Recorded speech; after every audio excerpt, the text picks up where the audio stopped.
এটা জ্বলতেছে। ঝাটকা মাছের বউ দুলালির হচ্ছে এটা কি মানে ডিম অনেক বড় জ্বলতেছে যে এগুলো কি আমি কোনোদিনও এগুলো দেখিনি।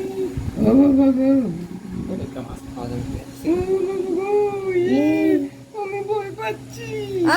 ভয় পায় না খাওয়া যাবে একদম একেবারে লাইটের মতো জ্বলতেছে মনে হচ্ছে যেন গায়ে আমরা এখানে বিষাক্ত মাছ নাকি একটা লাইট দিছি না ক্যামেরাতে অত ভালো আসতেছে না